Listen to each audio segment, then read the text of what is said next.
Rachel from Aberdeen as well. She might be joining. Absolutely. Rachel MacGyver. Yeah. Good. And when she comes, she does. I've had people show up partway through, and even some people show up in their car, and they're you can see them driving and going, I'll be on in a few moments. We just had a traffic jam, and they're just listening, and we're just looking at them while we're talking. And so Rachel, wonderful. Rachel. Hello, sorry, I was just watching from backstage. So I have Oh, been. you were.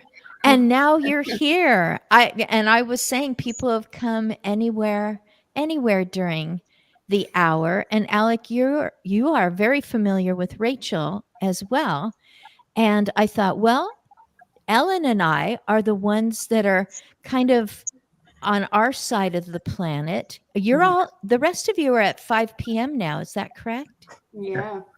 Wow. Oh, well, we don't want you to miss supper. So, Ellen, you look efficient. You have shelves of books behind you. I put up my screen and I realized, oh, I don't have a chair to sit on in my empty apartment. So it looks like, see, I could knock my own set down now. It looks like I'm in the kitchen ready to do a cooking show or something if I hadn't put this up. Except there's no spoons, no pots and pans, nothing.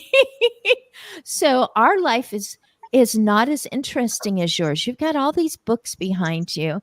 And when someone says consulting, that says to me that this person has training, possibly some lived experience, something that they want to make sure other people navigate well and much better if they had no charts, no guidance, no life hacks, no advice. So, Ellen, I would like to know One Life Consulting. I have but one life to live, or one life to give, I think might be another quote. I regret that I have but one life to give, says Ellen, before you begin, I'll simply say that because everything's empty here in our current home, we've been staying at the hotel across the street. And there we saw someone that we've always seen working up the street at a coffee place. And now she's working at the hotel. And it turns out that she is finishing her degree at the university that's a few minutes from here. And she will be substitute teaching. And we were just talking with her, enjoying her, knowing that the next part of her life is changing. Final year of university for a teacher puts you in the classroom in bits and pieces all through the year. And then pretty soon you're full time in. And we were just enjoying giving her little bits of, boy, this is something we did right as we looked into our own future. I would peg her at not 30 yet. She might not even be 25 yet. And it was a joy to hear how she is already looking into her future. I feel like we've lived it. So we weren't consultants, but we really do want the best for other people. So, Ellen, I think I have set the stage way more than I meant to. Oh, good. We're only 3 minutes in. It usually takes me about 9 minutes to run down. I'll hydrate while you let yourself be known to everyone here on the screen. Yeah, thank you so much for having me, Christine. I'm super excited to be here and meet everybody. So my business is called One Life Consulting. I've been an RN for over 3 decades. I have a lot of knowledge and experience in acute care and long-term care, case management, hospice, you name it, I probably did it. And one of my goals for myself was always to start my own business. And I just was never really ready for the right time. And about a year ago, my dad had a very bad health scare where he almost lost his leg, was amputated. But because I was intervening and his advocate, he lost 2 toes And, we saved the leg. He had osteomyelitis, which was infection to the bone, and he needed IV antibiotics. And again, early intervention, having that patient advocate, I was able to step in, use my experience and knowledge, and we saved his leg. So during that process, when we were going through this, I felt alone, isolated, very unsupported by the medical profession. And really nobody was really helping me, or, the emotional support that I needed. And so that was my aha moment, that I left the hospital that day and I said to my husband, it's time. I'm starting my own consultancy to be that person for somebody else that's going through this. And so here I am. That's the whole person. It isn't just place the right pieces, the right medications. You know that from case management, that you don't just say, yep, we've got all the body parts stabilized. We've got all the bad stuff down to a dull roar. Then we just push them out the front doors and say, just keep doing everything right. You never do that. This is a person who is vulnerable, who I'm going to say can't, like me right now with moving. There were just some things that I was like, am I supposed to write this in this square or that square? And I'm not great with forms anyway. And I'm thinking, do I remember my middle name at this point? Because everything's uproarious. Nothing is smooth when you're moving 2,000 miles. And I have needed emotional support. And that's just moving. You recognized a need that you had. And now you're just like, never again, not if someone needs help, I can direct them. If they don't even recognize that it's affecting them emotionally because they're so focused on remedies and finance, etc. I'm so glad that you are so knowledgeable and you've had a huge life experience that you've been able to pull these pieces together. You say that you've been a registered nurse for 30 years? 32. 32. That means you're at the point where you can turn, look behind you, scan the landscape and go, that and this would have been better together. That needs to push aside. And you're really able to put together a full picture that a person just as trained, just as intelligent and clever and innovative doesn't have that lived experience. And you are bringing that to people. Do you get hugged a lot? Sometimes. Sometimes I'm thinking people are like, you've saved me. Thank you so much. I think one of the go ahead. best compliments I ever got was I went out to see a client on a Saturday, and normally I don't do that, but it was emergency.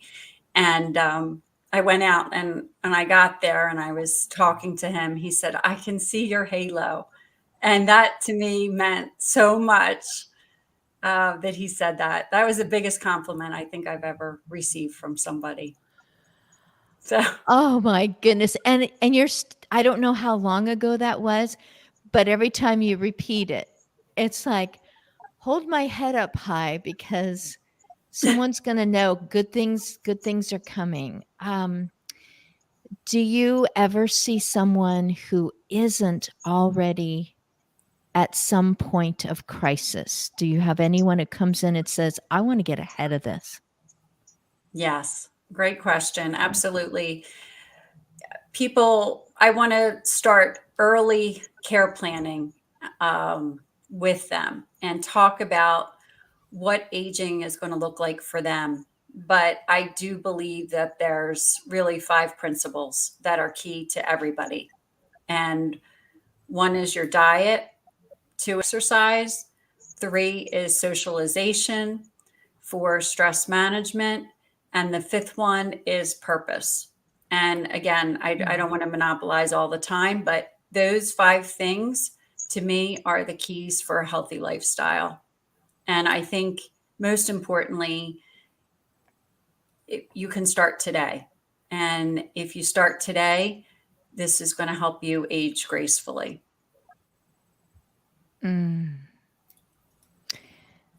Those 5 keys. So I plugged them into my life at this moment. Socialization. We have stopped whatever box taping because somebody is coming. They want to help us. And we're like, first, let's just go and sit down at the bakery and just enjoy each other for a moment. Or let's do this for an hour, but then we're going to stop. And then we've driven distances to see our relatives in this area before we move a couple thousand miles away. Stress management, you get to reserve the hot tub at the hotel across the street. And that means you're locked in and nobody else is in there. And I was singing at the top of my lungs because I felt like I had just lost myself in these last several days of transition and emotions. Exercise, no problem. Elevator quit for 3 days and our container was waiting for us outside. So we've been doing stair stepping with weightlifting. Nutrition. I realized that I've been hydrating, but I was forgetting to have any protein, any real food. And so this morning I thought people are waiting and wondering if I even exist anymore. But I stopped and I had some protein. So stress management, socialization, exercise, nutrition, Purpose. Well, I know my purpose, but adding to that, our purpose is not just to play Tetris game with putting our chairs in and odd boxes, but our purpose for moving is that we both want to do something for other people in a new location. And we found those. I get to work with a gal who has volunteers in 42 counties in our new state, which will be Texas. And I get to work with her. And one of the things she does is she brings on volunteers. She's done this for 21 years. She brings on volunteers so that the hospital can call and say, we have a person who is actively dying and there is no one for that person. It is very often an older person. They've outlived their support system. And when she knew what she was going to keynote about, she met me before she went to the front to keynote speak. And she goes, oh, you visit me when you get here, when you land here, not just visiting, but you come visit me. And I'm going, I love doing that. I love showing up so that a person is not alone. And I did that as a caregiver, but I was hired to be there. But even if it wasn't my shift and the family allowed, I would go to the hospital. And I'm like, some people are just built for different things. Now, Alec, I am really glad that your back is in better shape. How have you been healing? I'm glad you're much happier. That was a while ago. That was in 2018. Okay. So you're saying that you're so healed now, it's in your past. Yeah. Okay, good. I didn't know. I compacted your life. I thought it was like last year or something that you had a tremendous back injury, which would have taken you away from your purpose. So, Alec, this is the part where you're taking over. I told you when you came on screen, you're the host. You know Maria and you know Rachel and Lily. And I'm going to let you take over for a moment for the discussion, because there was one more person that was thinking of getting on screen, and there's a little thing flashing saying there's a message.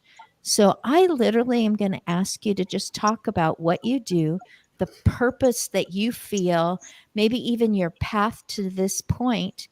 And I will go and see if he has a message that I can answer so that he can come on screen. And but I will be hearing you the whole time, and you'll see me just looking away. I'm not ignoring you. I'm going to try to multitask. We'll see if it works, and I don't accidentally kick myself off of the screen. If I do, you got it. You got it. Alec, Maria, Rachel, Lily, please let our audience know why you're here, why I was excited to go, come on my show. I want to know about this, because aging isn't just mobility. Aging isn't just preparing your final arrangements. Aging is my husband and I in our 60s talking to someone in their 20s and cheering them on because they've served us my chai blended. And I wanted to know why they're working in a different place and find out about their future. Anyway, you take it away, Alec, and I will see what's going on over in LinkedIn land. Okay. Firstly, I want to say a big thank you to yourself and Scott for the invitation, not just to myself, but also for the liberties I took inviting Lily, Maria, and Rachel without really checking in with you first. I was just very excited to provide an opportunity for them to come and be part of. We were both thinking the same thing. It's like, Scotland. I don't. Yes, please. bring in your entourage. And also thanks, Maria, Rachel, and Lily, for being up for coming along to something that isn't planned, and sometimes stepping into a spontaneous chat can be a scary place. And it's really lovely to meet you, Ellen, and felt really inspired by your journey and your courage to take the step you did. And one of the reasons why I'm here and Maria, Rachel, and Lily are here relates to one of the key points you spoke about in terms of the importance of socialization for better aging. Back in 2010, I took a leap to go freelance, to go self-employed. The name Ace Voices didn't exist at the beginning. It was really just a gut feeling. I'd spent 5 years previously teaching singing and choirs in primary schools, so that's for children roughly aged 3 to 11. And that was it was a baptism of fire, those 5 years, but laid a lot of groundwork for understanding not just how important singing and music is for our lives, but how growing confidence in your singing voice can have ripple effects in many other areas of your lives as well. And I went on a clowning course, as you do. This was not a circus clowning course. It was a connect with your inner clown, your inner playful spirit, your inner child. At the beginning, there was myself and 11 other participants. It was to start with a petrifying experience because we were thrown into the deep end constantly. The main theme of the course was embracing uncertainty and having the courage to be in that space. And it was ultimately Did they have a course that was like avoiding uncertainty, how to run screaming from, how to say it's not there, denying? No, well, they just said anyway. Run and throw yourself into uncertainty. Alec, you're saying that it was scary to go into this class. At least for me, because for me, one of the reasons why, going back to your point, Ellen, about your purpose, for me, one of the reasons why I started what became Ace Voices was because I really wanted to help create safe spaces for people to grow as individuals, as communities, as leaders, as people who can make a difference to the world around them, whether that involves helping to run a singing class, or taking a group out into the woods, or being able to sit next to someone who, for example, someone who's deep into dementia, can't necessarily speak, but how to help people, myself included, be in that space where you are in company with someone without the pressure to speak, being as lovingly present as possible, and try and ripple that out. So at the end of that clowning course, it gave me the courage to decide to leave my full-time job and dive into a gut feeling. That gut feeling grew into a wish to create a family of projects that brought people of all ages together. Because aging isn't just about the latter years of your life. You're constantly aging. You're constantly going through transformative experiences, landmark moments, big transition periods, smaller transition periods. Hi, Judah. I hope I'm pronouncing your name correctly. Yes, you are. I finally had to resort to my iPhone. No, couldn't get it to work any of my. Christine asked me to. Sorry to interrupt. Christine asked me to introduce a bit about Ace Voices and Maria, Rachel, and Lily. We're from Aberdeen, Aberdeen, Scotland. When I went, the freelance journey has been. It's had its highs, it's had its lows, it's had its major challenges. It's had many moments of putting a lot of trust into people and systems, and not necessarily getting that trust back all the time. But each moment has been really important in its inspiration for what came next. So far, I've been running Ace Voices for the past 14 years. And I kind of feel the past 14 years has been its apprentice time, or my apprentice time, because we've been bringing together lots of different threads, singing, music, outdoors, intergenerational work, leadership mentoring, and lots of other paths. And we're now at the stage where we're starting to look to move from my self-employed status to some form of social enterprise, because ultimately what I'd like to create when I'm not here anymore is the foundations of something for people who have grown up through the communities, through the programs, no matter their age, to be able to take it on and run with it. So Lily and I, we've known each other since Lily was 7, and she's still putting up with me for some reason.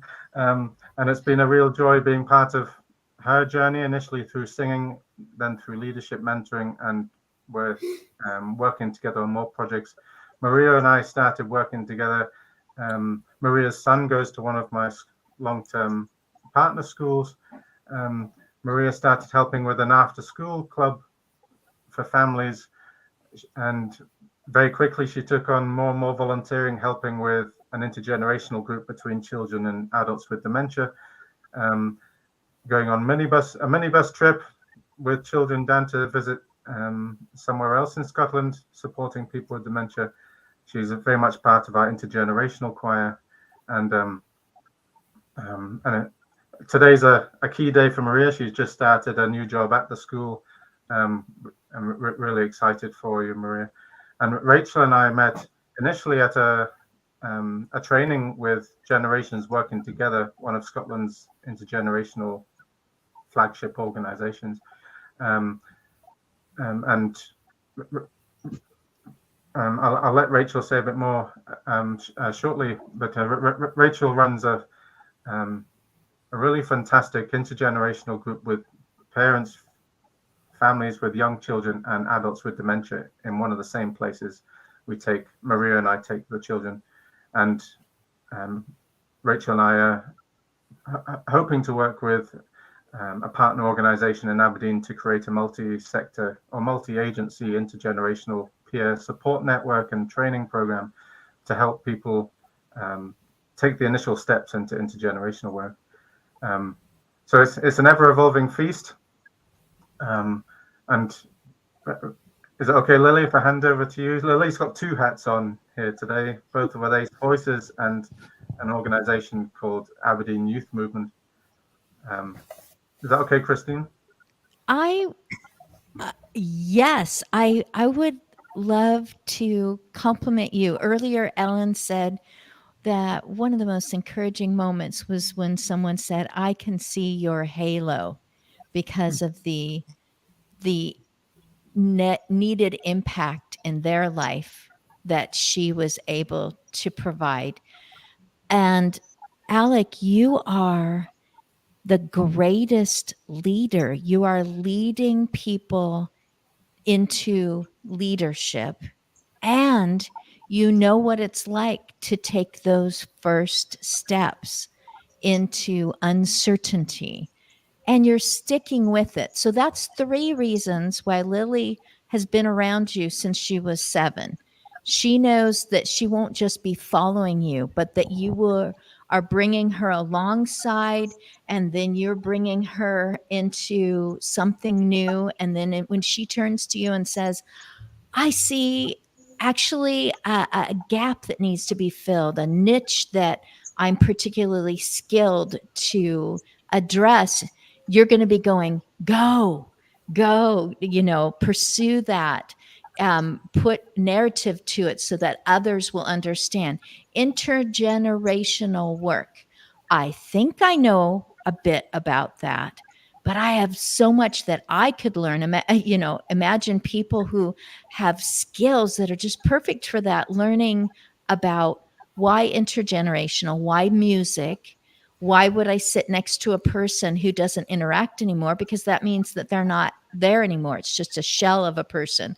And we're learning more and more that, especially through music, that it isn't a shell. They just respond differently. And you need to be I'm getting preachy.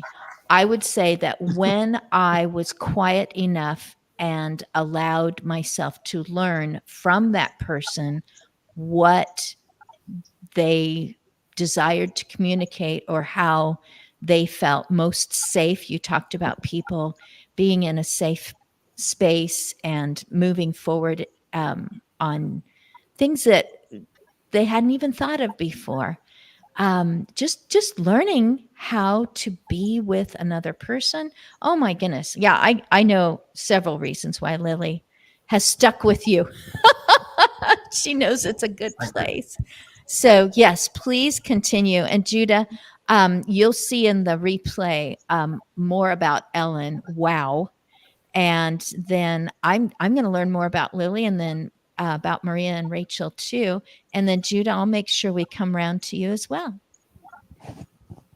Yeah, thanks so much for involving us in this conversation, Christine. I really appreciate it. Yeah, like Alex said, I've known him for 13 years, and it's been a lot of fun seeing everyone that we're working with grow, myself included. And there's been a lot of opportunities that I wouldn't have got otherwise. But I think the main thing for me that Alec has brought is the ability to connect and communicate with such a diverse group of individuals and communities. And for myself, that's really been the biggest part of my growth. I very quickly discovered that communication isn't a one size fits all type of thing. And you have to adapt to include everyone in that conversation. I study politics myself here in Aberdeen, and through my community work, I very quickly became aware that a lot of the time in politics, it's not treated as such. It's treated as a one-size model. So that led me to my other role, which is I co-created Aberdeen Youth Movement, which works as a bridge between young people and services, including the council, to sort of ensure that communication is continuously improved and getting people involved in that conversation that would have been neglected otherwise. Even when young people are involved in the conversation, quite often, if you go into schools, it'll be the highest attaining pupils, highest achievers, and then everyone else sort of gets a bit neglected in that conversation. So that promotes intergenerational work as well. It's just a little bit more forceful, I suppose. We're saying, you know, we're here, we want to be involved in the conversation, working through an absolute, you know, massive medium of resources and ways of communicating to ensure that people are being involved in the conversation. But yeah, other than that, I've been working with Alec from the intergenerational work that is a lot of music-based activities, and it's just been a lot of fun. Community is definitely my sort of thing that I can't get enough of people, and I can't get enough of community development. And I think that it is impossible to have long-term cohesive community development without intergenerational work. Communities will never just be for one age or one age group. You have to make it accessible for everyone, and that means including as many different people in the conversation through as many different ways as possible.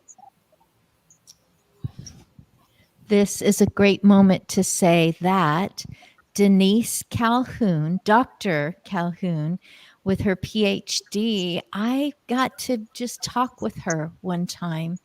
She has gone from the classroom educator that I was also a classroom educator for 16 years. And as she went on, I'm going to do it short version, went on to master's degree. She was, I guess, well influenced by others who saw her potential in the aging arena. And she has gone on to author a book with, you know, with those wonderful credentials. When you have PhD after your name, people go, oh, and they are like, we can buy this book because this is someone who has proved their stuff.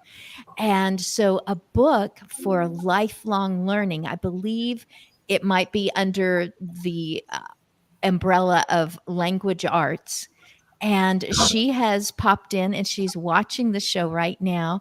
I believe that Pepperdine is in California, the university, and she might still be there. I've got to catch up with her to find out, but I'm so glad that she found how to get on live and just is sending you your greetings. Hi, Christine. Great guests. I have been trying to get on your platform since 9.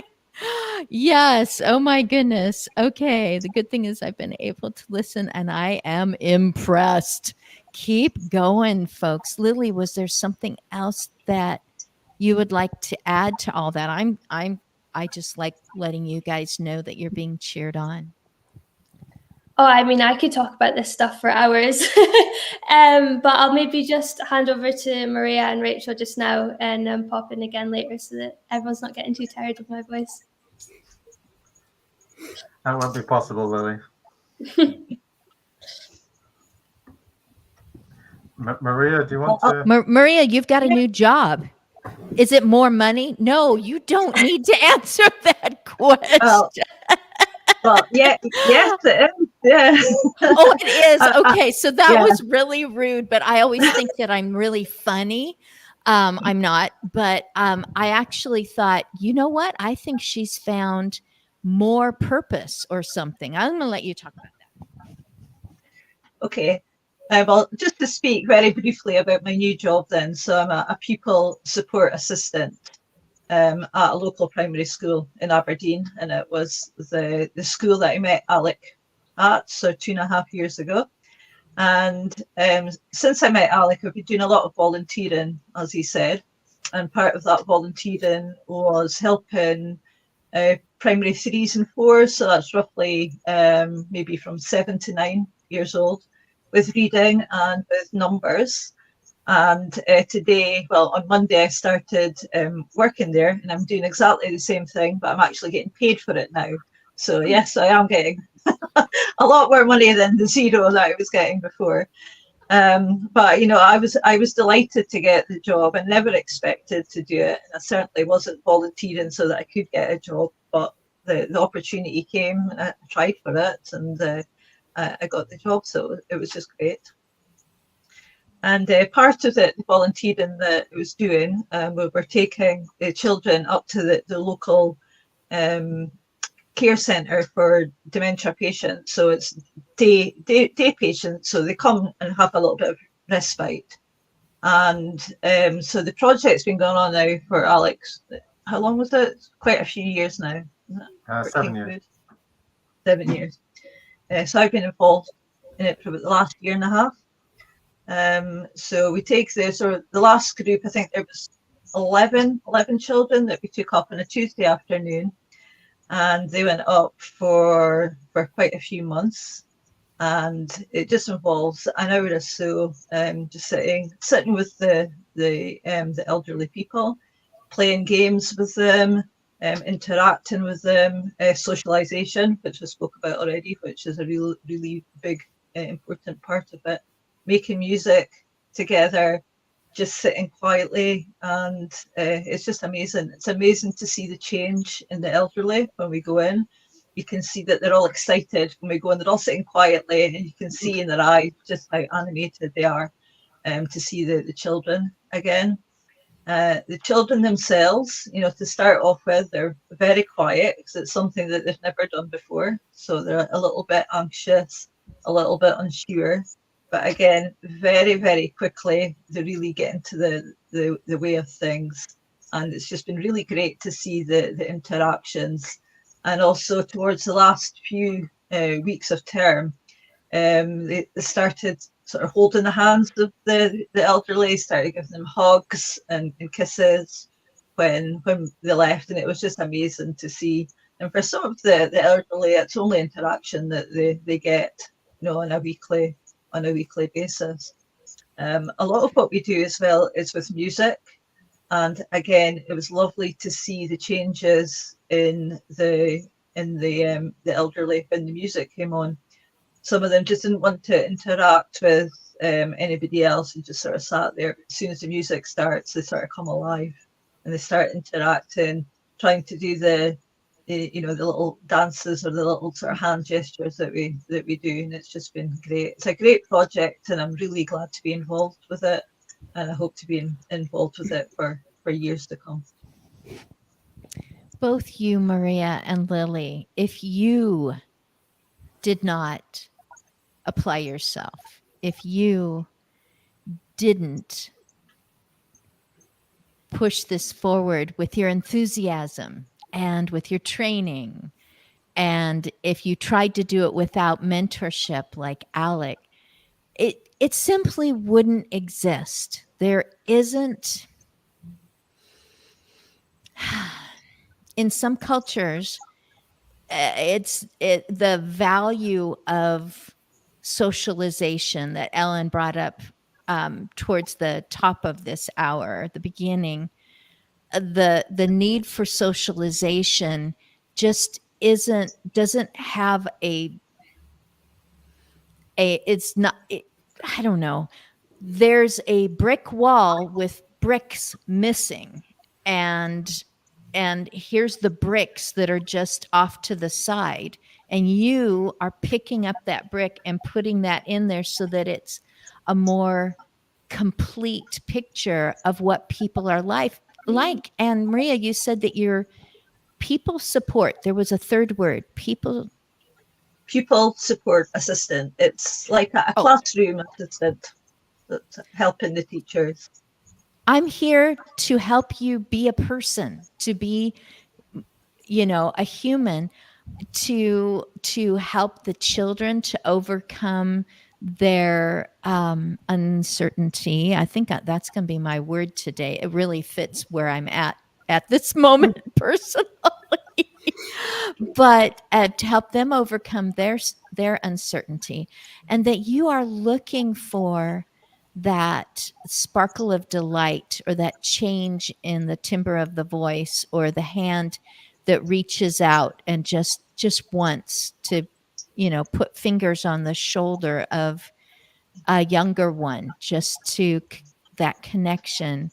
You're seeing that. Lily, you're knocking my socks off. I'm not going to say because you're young.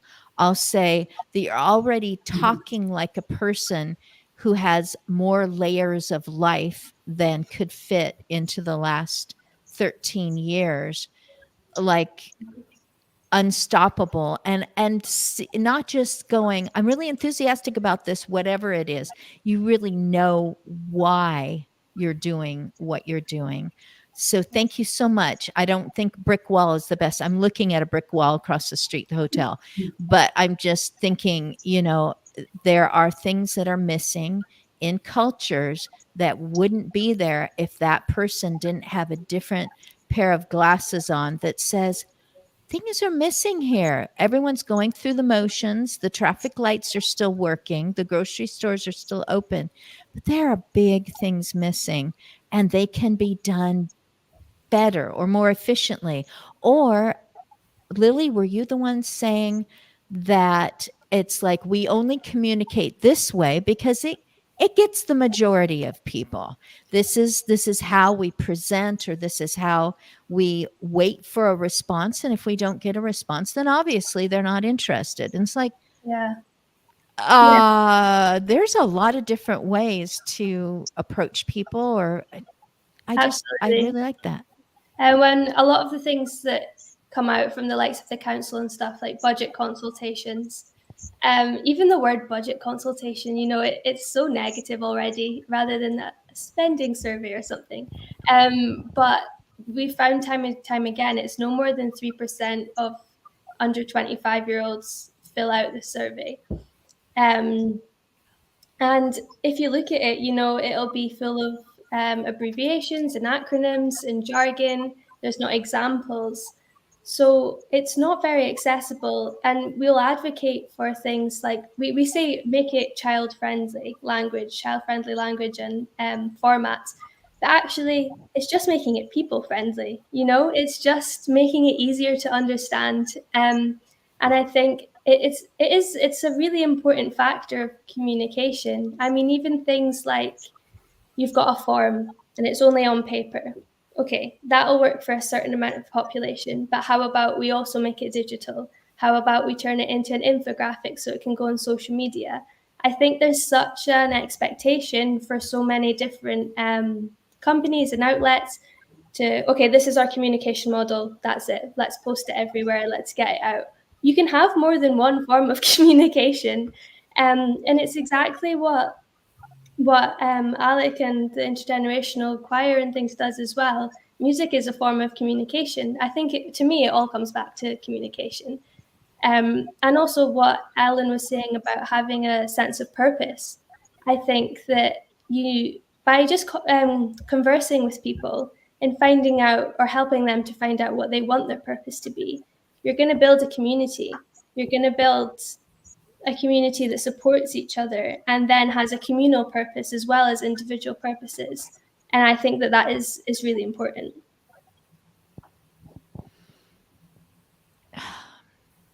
Sometimes I want to say something and I think, is this even going to make sense? I do that all the time, and you've put up with me before, so. It is hard on some individuals when trends change. So church music, I grew up with that. And church music is different in different places and has changed through the decades. And because you said that music is a means of communication, I think that it's when people look at art and they say, it speaks to me, there's something that I feel connected to what I see in the painting, that there may be people who are going, the music of this sort speaks to me. It communicates, it brings something out of me that I can interact with when it's this style, when it's 4-part harmony, when it has this type of beat to it, whatever it is. That just really helps me to realize that it's not just a preference. It's not just, oh, that was my favorite music. If they don't play it, I don't belong anymore. It's really a means of communication, just like a person who would be in a memory care community, and their mother tongue isn't spoken there until someone new is hired. And just to hear the mother tongue, though they know the other language that everyone else is speaking, it's like, oh, you understand, or you and I just don't even have to explain things anymore. We just know because I can hear it in the way that you talk, in the way you form phrases or something. So music is a form of communication. Hey, Rachel, I haven't forgotten about you. And before we go to Judah, Rachel, how long have you been in association with Alec-ish? About how long? Oh gosh, probably not longer than about a year and a half. We've met on occasion, but only recently we've had a couple of meetings, and we've been in touch a lot more and seen how we can, progress this intergenerational things that are going on in the city and try and get more people involved. So yeah, it's not been so long, but it's exciting. We have meetings, and you think, oh, it'll be an hour. But I think the last one was, almost 3. And you're just chatting about everything that you've been doing and like sharing ideas. And Alex so knowledgeable about intergenerational work. I'm a lot newer to it than he is. But so I'm learning a lot from him, and it's good. I think one of the things that I admire the most, Rachel, about the way that you work is your level of commitment. Even though there might not be many people around you with the depth of enthusiasm or skills or long-term vision, you're still flying the flag for it. And you started with a group at Kingswood, and every time I'm there, I'm hearing stories about how the Kingswood friends really love being with the younger wee ones, and for some of them, they'll be witnessing like the early stages of walking or crawling, or for early language making, or remind them of children or that they had when they were younger. And now you're about to start a second pilot group. So although you may be newer into the journey, I think you've been kind of preparing for this for a long time, even though you won't realize it. Do you want to say a bit about the group at Kingswood? Maybe? Yeah, just a bit of background on my job's generally with parents and little ones under the age of 5. So we do baby groups and toddler groups. So the intergenerational only kind of came about with a meeting with my manager. I studied social work, and she said, what did you want to do? Who did you want to work with? Because it wasn't necessarily children when I was studying, but you just fell into it. And I said, well, I actually always thought I'd work with older adults. And she said, why don't we set up an intergenerational group? And so we got into discussions with the same day centre as Maria was speaking about. And we got it up and going. We just kind of threw ourselves into it. And as I say, over time, we've learned, maybe how we do it differently. But I'm so glad that we just threw ourselves into it and got started, and, made mistakes. And the relationships built are really lovely. As Alex says, we had a little toddler, and she had a baby sister. And so she was tiny baby, and now she's dawdling about and she's walking. So they have seen the progression in the little ones there. I often find that the intergenerational meetings or trainings and things you go to talk more about school age kids. So these are always a bit younger, as I say, usually under 3 before they're going to nursery. But I don't think we should underestimate the relationships that can be built at that age and the kind of joy it brings. As Maria said, I'm quite often into the day centre early to set up, and they'll be having their tea and their breakfast, and it's fine. But when they see that kids come in, like they're just 10 years younger, the smile on their face, it is really good. And as Alex says, and we're going to start up another one at sheltered housing. So excited for that one as well to expand. You just answered my question. I wanted to make sure that I asked someone today. So what is it, or what's that moment, that thing that you sense where you're like, And that's why I do what I do. There's my purpose. That is what I'm going to think about as I fall asleep tonight. Yeah. And you just answered that, that they're having their tea, and then there's something about them. It's like we just transported them into a time when they had more independence, agency, when they were sought after for involvement, because that's what's happening here is like, oh, you're here again, or this person's like, oh, you came again. Just, oh, how wonderful. Or if there isn't any memory, if it's just simply, I love the way that person is walking by me, or I love the way that a little one is making faces or something. And I just love that. Judah sent some messages. I didn't know how to help him earlier, so he switched over to iPhone because StreamYard is a little bit different than Zoom. And he's wondering if the lag time is going to work. Judah, why don't you come in? And I can say this. My husband goes, it's your party. You get to say this. I can always invite a person back in on another week. And, if you're like, oh, I wished I had touched on this topic, but I got to meet you on screen last Friday.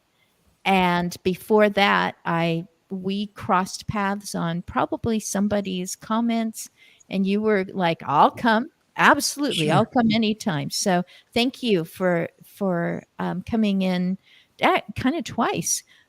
Judah, what are you about, or what would you like to add to what you've been hearing? Well, first, let's see if my voice is actually showing up in real time. Oh, yes.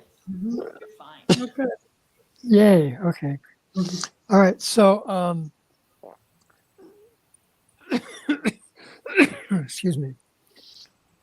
Naturally, I cough when I'm about to speak. So there is, I've been involved with multi-generational stuff for most of my generations. And I've learned a lot from elders, and now it's sort of like that old thing I used to hate grammar, and I am a grammarian. So,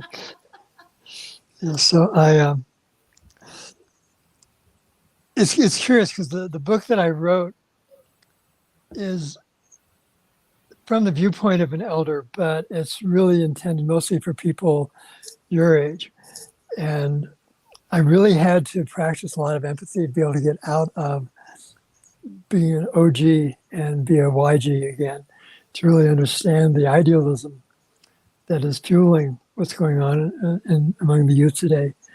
And I'm talking from tween all the way up through Gen X. There's a lot of idealism that I see, and it gives me hope.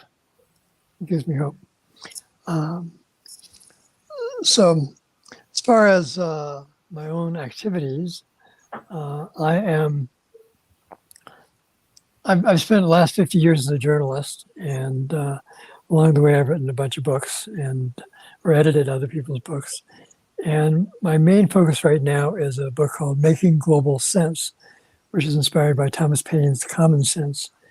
And where Paine talked about monarchy and hereditary succession, I talk about alpha male rule and authority addiction. And it's that same external validation, getting our worth from outside of ourselves. And where Paine talked about revolution, I'm talking about evolution. And where he talked about independence, I'm talking about interdependence. And so it's bringing that all up to speed. And my hope is that we can engage deeper than we do with realizing how we're all interconnected, so that we understand that our globality, our interconnectedness, our unity gives each of us global reach. That whatever I think, feel, say, and do is penetrating interactively through the entire planet, galaxy, cosmos, however large you want to imagine.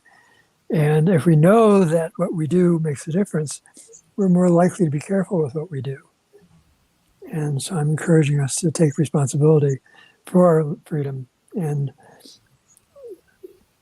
so I'm applying Paine's principles from the Enlightenment to what's going on today. that's a very short nutshell of it. Yes, I learned on Friday that there is so much about you, and my brain loves to chew. My brain just wants to rip off a piece of meat and chew on it. And as you were talking about revolution and evolution, and where he was talking about independence, you're talking about interdependence. And I'm just going, oh, his brain had so much fun. This is the silliest thing. But when my husband walks down the hall and sees me, and if my legs are doing this wiggle thing as I'm sitting at my desk and they're kind of bouncing, he's like, you are creating, you are. And I'm like, oh my goodness, I need like half an hour. Don't ask me to watch TV with you yet, because I just saw this and found this, thought these people should know about each other because they just seem to be a compliment. And then this person brought up this subject that having to do with ageism, and this person brought up a subject having to do with purposeful living. And I'm kind of putting together this little thing, and and then there was this thing in the news, and and I'm just having so much fun, and I'm just like, oh, my brain doesn't want to stop. And I can imagine you writing. I mean, is it a novel? Is it like 200 pages or 300 pages? What is it called again? The title? Making Global Sense. Inspired by Thomas Paine's Common Sense. And well, I started writing it actually in 2001 after 9/11, because I saw the U.S. government tipping totalitarian in reaction to the attack. And I saw a lot of rights being taken away. And so that's why I started writing it. And so I did the first book, was just called Global Sense. And then in around 2016, I came down with cancer. And the process of surviving that changed my outlook. You can still hear how scratchy I am. And so I've been through major surgeries, immunotherapies, and yada, yada, but it totally changed my outlook about living and being whole. And so that caused me to rewrite the book. And so the new version is called Making Global Sense. I almost forgot my microphone. Wow. We are at the end of a full hour. Several of these people might be heading to supper coming up on 6 p.m. And Ellen, she's just right in the middle of the day, of the middle of the week. And she has clients coming and knocking at her door and looking for her halo. Alec, you always have many, many people to encourage, empower. There's got to be better words than even that they feel like he understands me. He's championing me, not just going, like cheerleaders at a game. This is an American thing for games. I don't know that there's cheerleaders. Do they have cheerleaders in Scotland? Here's a silly question. at like basketball games or... Yeah, So and it's like you see them Scotland. jumping up and down, and you're like, you know what? One of you needs to know what's actually going on in the game behind you. And you know exactly what's going on, and you can see the purpose that they're following. And Alec, I saw you writing something down. So I'm going to say, Judah, Alec was taking notes while you were talking. Well, I An apologize hour for is having never glitches here, so. ever long enough. I'm so glad that this will always be on replay at agingbeternetwork.com. And I'm just saying it in case somebody fell upon it, because once in a while we get someone in the messages, or I get a personal message saying, I was just listening, I couldn't type in a comment, but I thought this and I wondered that, and what's your how do I get to this again? So agingbeternetwork.com, and you'll see there, I've written some books too, because my husband said I had to. And so he kind of tricked me into it. And now I'm kind of thinking, oh, this is so good to be able to hand someone my book on grieving. It's called Care Griever Kit, and it's practical. Or to hand someone my big, thick, heavy. Denise Calhoun has seen the manuscript. Thank you, everyone. You were all awesome, she says in her final comment here. Just what did I recognize as a caregiver? And I only narrowed it down to 52 different aspects of aging and how to approach it for relational resilience and using your emotional intelligence as you continue to live. Because I don't want to stop. I don't want to stop sitting at breakfast and encouraging a 20-something-year-old in their pursuit of the future and share stories back and forth with each other and hear about that person's grandma and be able to relate something as a person who very well may be about the same age in my 60s as this person's grandma and just go, this is delightful. I get to go onto screen with you wonderful people. And my hand is out to the screen right now and know that we each are for a reason. We are reasoning people and we are doing what we're doing for a reason. And we are expanding each other. And, you know, you can go on. I'm going to tell you, doing these live shows was never going to happen. The end. And now look at me, more than 100 episodes later, every week on Wednesday, either recorded or live, usually live, just like this. And I love it when people come in partway through and go, hey, I finally made it. And I'm like, thank you for going to the trouble because we want to hear from you. So Judah, I will definitely have you back because you've got so much more to say. You've been turning around and looking at the full landscape. Ellen, thank you. Lily and Rachel and Maria, I'm so glad that you have a leadership that is, oh boy, there's a really good word for it.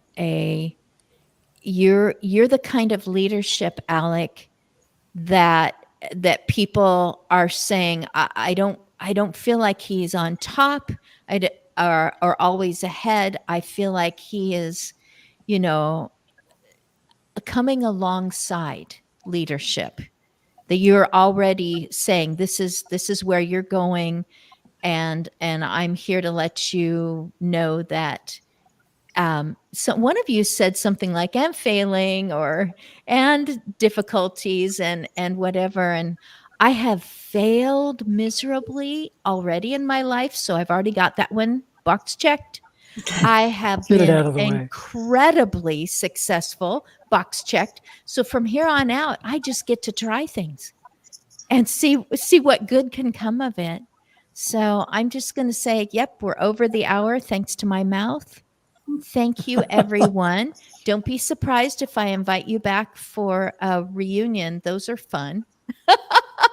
Don't be surprised if you hear from me, and do let me know if something is changing and you'd like to come back in and make an announcement or invite people to a virtual event, or you have a new book that's coming out, whatever it might be, that will be wonderful. So I need to let you go. You might be late for something. Supper.